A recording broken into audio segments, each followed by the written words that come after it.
During World War II, Nazi Germany relied on meth to keep its army moving.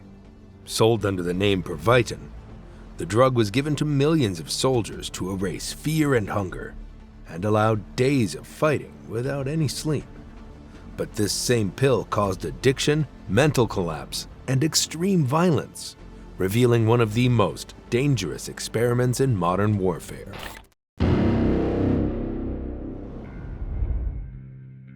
It started at the end of the 19th century, long before anyone connected drugs to war or mass violence. In 1887, a German chemist successfully created amphetamine for the first time. At the time, it wasn't seen as dangerous or revolutionary. It was just another substance added to a growing list of modern chemical discoveries. A few years later, in 1893, Japanese chemist Nagayoshi Nagai took this work a step further. Using ephedrine, a compound found in certain plants and already used in traditional medicine, he synthesized methamphetamine. This new substance was stronger and longer lasting than amphetamine, but for decades, it remained mostly a scientific curiosity. It stayed inside labs, journals, and small medical discussions. That began to change in the early 20th century as Germany became one of the world's most powerful pharmaceutical producers. German drug companies were already famous for mass-producing modern medicines. Before World War I, German firms were manufacturing aspirin on an industrial scale, and even heroin was sold legally as a medical product. By the 1930s, this industry was highly advanced, well-funded, and deeply connected to both medicine and the state. When chemists revisited methamphetamine during this period, they were no longer thinking in small laboratory terms. They were thinking about mass production. In 1937, a Berlin-based pharmaceutical company called Temmler developed and patented an efficient method to produce methamphetamine in large quantities. This step transformed methamphetamine from a lab substance into a product that could be sold cheaply, quickly, and at scale. Just 1 year later, in 1938, Temmler officially introduced the drug to the public. It was given a friendly, modern name, Pervitin. Almost no one at the time connected this pill to danger. Instead, it was presented as a solution to everyday problems in a fast-moving modern society. Brochures from the time claimed that Pervitin could ease tiredness, suppress hunger, and remove emotional strain. People who took it often felt confident, energetic, and usually positive. Some described feeling sharper and more capable than ever before. In a society obsessed with productivity and strength, this effect was celebrated. At first, almost no one questioned it, but the problems appeared quickly. Doctors began noticing that regular users needed higher doses to feel the same effect. Some patients returned anxious, restless, or emotionally unstable. Others showed signs of dependency. These warnings didn't come from outsiders or enemies. They came from within Germany itself, but were ignored. Hitler's Nazi government on the surface condemned alcohol abuse, banned many narcotics, and described drug use as a sign of moral weakness and decay. In Nazi ideology, drugs were supposed to weaken a nation, not strengthen it. But Pervitin did not fit neatly into that category, and so the rules were quietly bent. Instead of being treated like other drugs, Pervitin was promoted as something different. The Nazis framed it as a tool for strength, productivity, and national success. Pervitin was presented as a clean stimulant, not an escape. Nazi propaganda twisted the idea of drug use into something ideological. Hitler himself openly talked about strength and weakness, insisting that Germany had no place for the weak. In this mindset, Pervitin was not seen as a crutch. It was sold as a way for already strong Aryan Germans to become even more efficient and focused. The unspoken message was that this pill was not for people trying to run away from life, but for those pushing themselves harder in the service of the nation.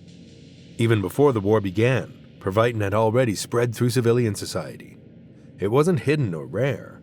Police reports and newspaper articles from the late 1930s describe a growing speed pill culture, especially in big cities like Berlin. Nightlife scenes were filled with people staying awake for hours longer than normal. Office workers used it to stay sharp during long days. Factory shift crews took it to get through exhausting schedules.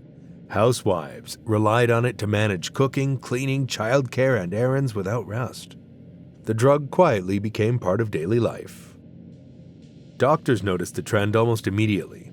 A nutritionist later explained that physicians were seeing even ordinary patients asking directly for Pervitin to treat simple tiredness.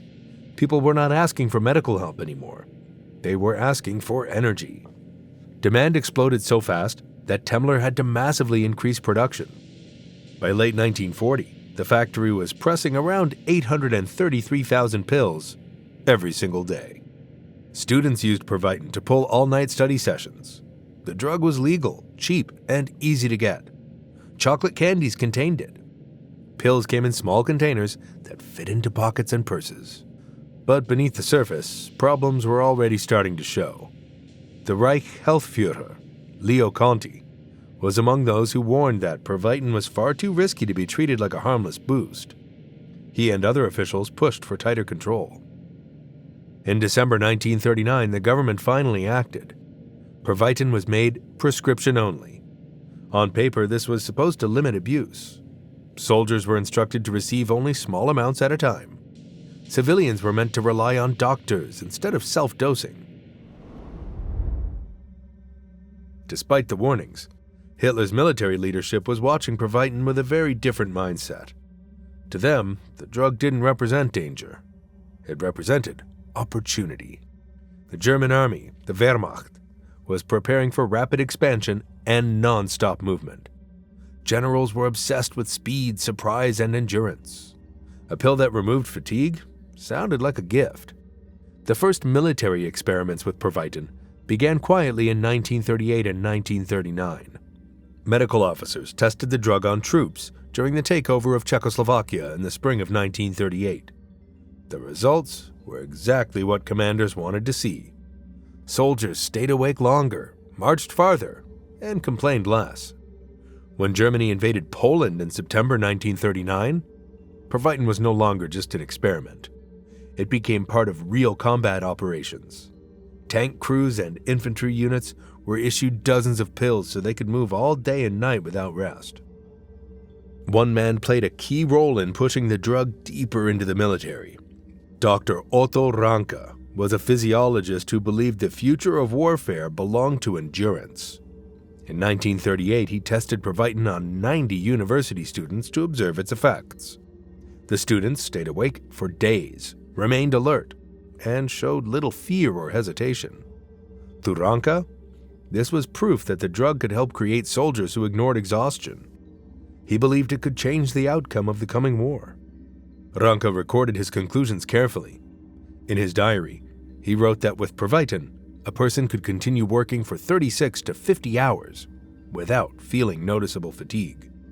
This statement carried enormous weight in military planning for rapid, non-stop attacks. Encouraged by Ranke's findings, the army began distributing Pervitin widely as German forces advanced through Poland.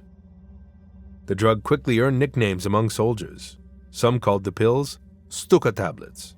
Others called them Hermann Göring pills, referencing the head of the Luftwaffe, who was himself known for heavy drug use.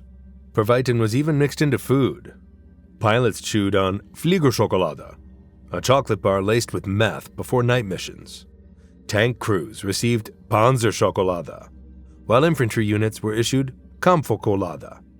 These products were designed to keep soldiers moving without sleep, without food, and without hesitation.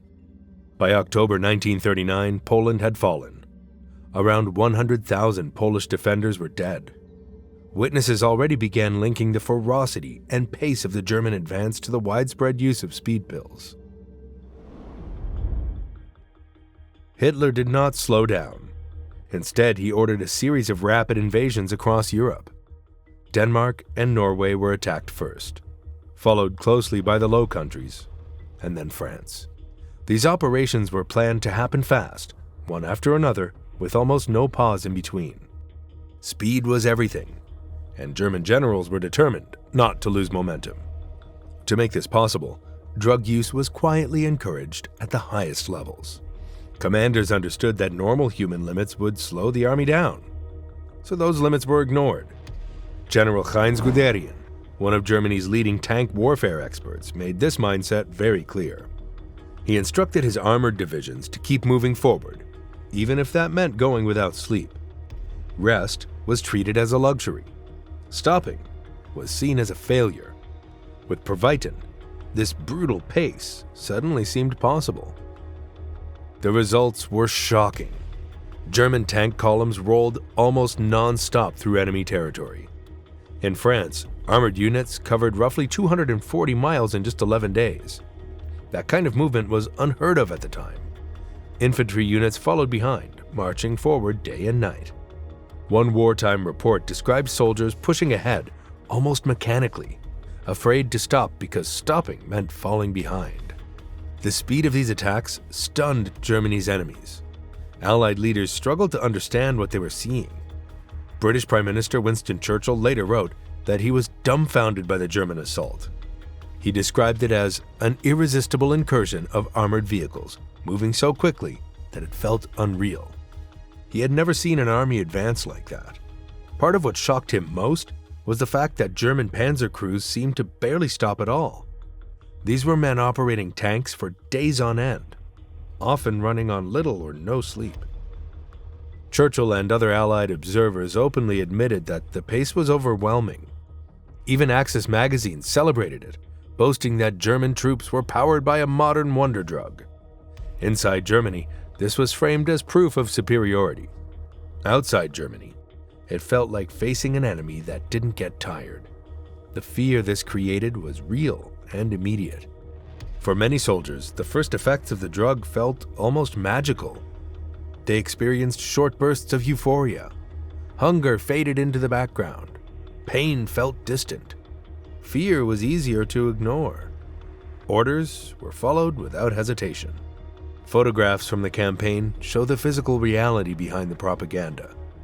A German museum exhibit displays images of thin, exhausted soldiers with hard, empty expressions. This was not discipline alone. It was chemistry. Pervitin acted like fuel poured directly into the human body. Behind the front lines, production reached staggering levels. At Temmler's factory, output exploded to meet military demand. Between April and July of 1940 alone, German soldiers were issued 35 million tablets. By this point, the entire Wehrmacht was involved.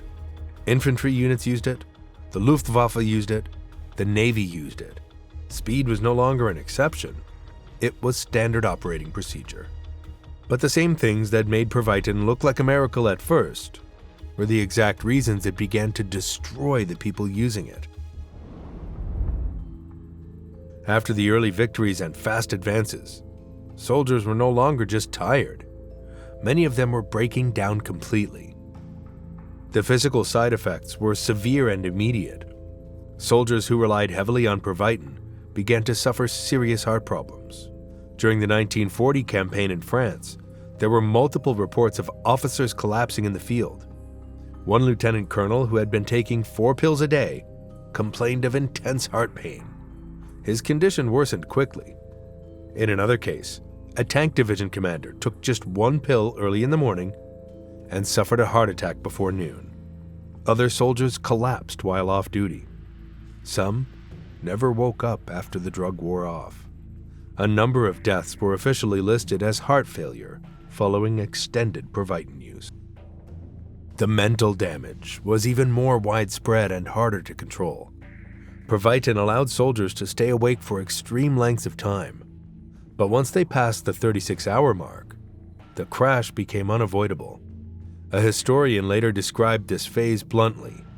After the high faded, soldiers often felt less like warriors and more like zombies. Their bodies were exhausted, their thoughts were confused, and their grip on reality weakened. Many became delirious. Others experienced paranoia, believing they were being watched or threatened by people around them. This was where Nazi propaganda collapsed under its own weight. The image of the unstoppable, disciplined super soldier didn't match what officers were seeing on the ground. Young men who had marched confidently across Europe were now shaking, hallucinating, and unable to follow basic orders. Units became unstable. Commanders struggled to control troops who no longer trusted their surroundings or each other. In some cases, the damage turned violent. The same academic study that described these soldiers as zombies also recorded a darker outcome. Some men became aggressive and unpredictable. There were incidents where soldiers attacked civilians without orders. Others turned on their own officers. Soldiers suffering from paranoia were known to unalive themselves or shoot their comrades. Others simply died from heart failure after prolonged use. Entire units were affected. In one regiment, an entire patrol nearly mutinied after being pushed through endless marches fueled by Pervitin. In other cases, isolated guards, left awake for days or weeks, began to kill themselves. Discipline broke down in terrifying ways.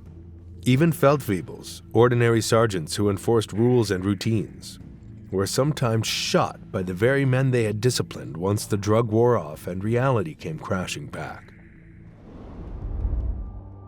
By 1944, the situation for Nazi Germany had turned grim. The fast victories were gone. The Blitzkrieg was over. German cities were being bombed, supply lines were collapsing, and entire armies were being crushed on multiple fronts. Losses were massive, morale was low, and the idea of a quick or clean victory was no longer realistic. Facing this reality, Nazi leaders and military planners became desperate. They were no longer looking for smart solutions.